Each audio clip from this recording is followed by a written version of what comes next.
Ito po guys, masyado na silang malakas, puno na yan malamang. Kaya kailangan ng lagyan ng panibagong bahay. Pangalawang bahay nila.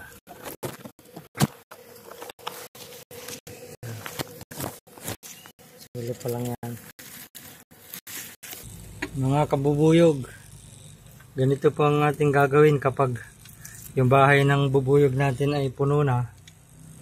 Dati in-split ko lang ito, tapos naglaki na ulit siya. Nagdami na.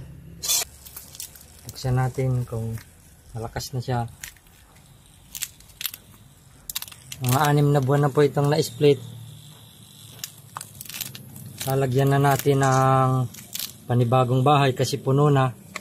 Kailangan po niya na hiwain muna ninyo yung kanyang takip.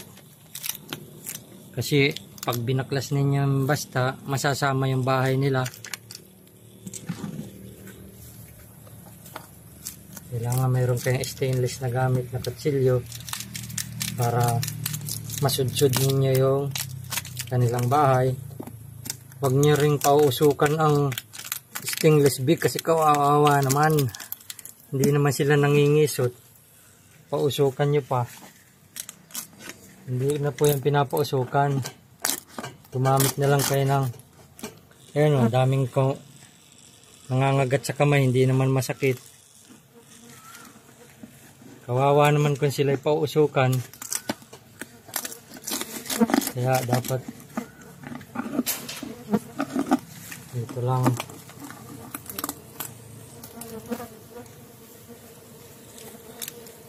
Ayan guys, punong-puno na sila. Oh. Ulti na rin ang kumakagat.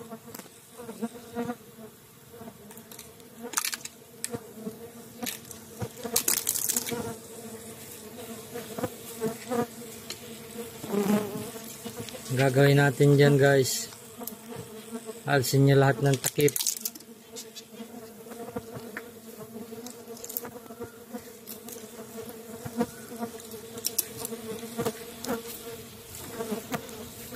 Ito may langgam na nagtira. Kailangan partayin yan.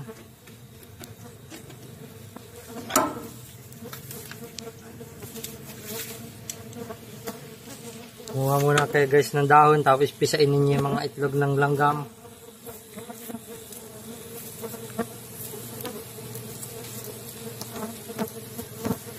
Tapos sudsudin nyo na para makilis, kasi para lapat na lapat yung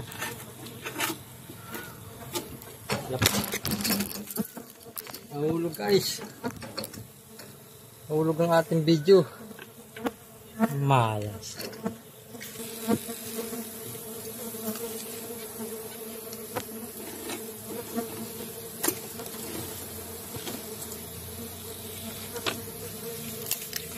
Talian ko lang.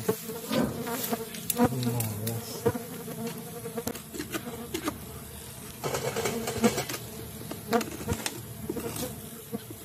Inaalis guys yung mga sobra-sobra kasi pagpatong ninyo ng plywood ay ano yun, magkakasiwang. Magtatrabaho pa yung bubuyog para takpan yun. Samantalang kung sigong-sigo ang gawa ninyo, hindi na yung kailangan.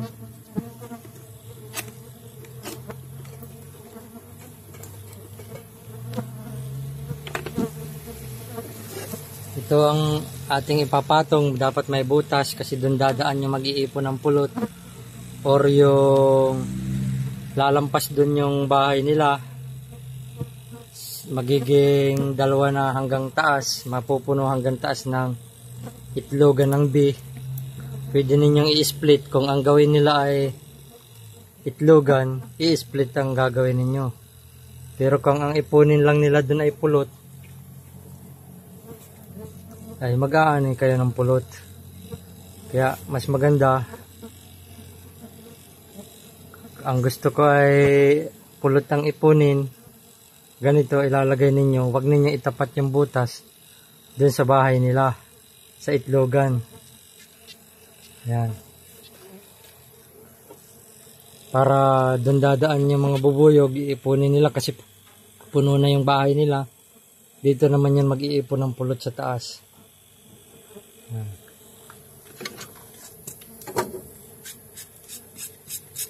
Tapos tatakpan natin ng isa pang plywood. Yan. Para naman hindi gumalaw. Yan, tatalian naman natin para hindi mabuksan habang hindi pa nila nadidikitan. Pero pag matagal na yan guys, hindi na yan natatanggal. Kasi dinidikitan nila yan yung bawat siwang. Sinisiguhan nila ng kanilang dalang patda. Sa una lang yan nilalagyan ng tali.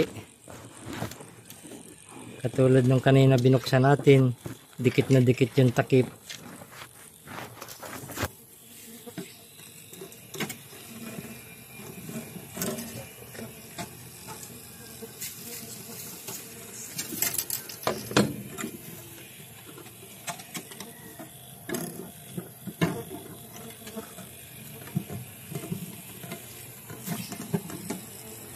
Yan guys, after 3 months, kapag nagbulaklak ng marami ang mga punong kahoy at mga damo, marami silang maiipon na pulot. After 3 months, makakaani na tayo. Dapat magagawa kayo ay wag dun sa dati nilang bahay kasi sasabuhin kayo ng mga army nun. Kailangan sabuhin kayo, aawahin kayo ng Army B. Kailangan gawin ninyo ay sa ibang lugar. Tapos pag nabuo na ninyo, ibalik nyo lang ulit dun sa dating pinagkunan. Yan guys. Maggamit rin kayo ng kailangan mayroon kayong ginagamit na B-bale. Ayan. May suot akong kasi awayin kanya mga yan. Oh, sobrang init. Dapat mayroon din kayong electric fan sa loob ng iyong katawan. At baka kayo mag-collapse sa sobrang init. Ayan. Ibabalik na natin siya dun sa pinagkunan. Dapat nandun lang yun yung galing sa ibang lugar na naghahanap ng pulot. Nandun lang yun. Kailangan ibalik niyo ulit ito doon para pumasok sila sa loob at ipunin yung pulot. Kapag doon naman ninyo ginawa ay aawayin kayo lahat ng bubuyog doon. Kaya kailangan ilalayo niyo muna siya doon sa kanilang lugar para maiwan muna sila doon at ibabalik rin naman pagkatapos nandun.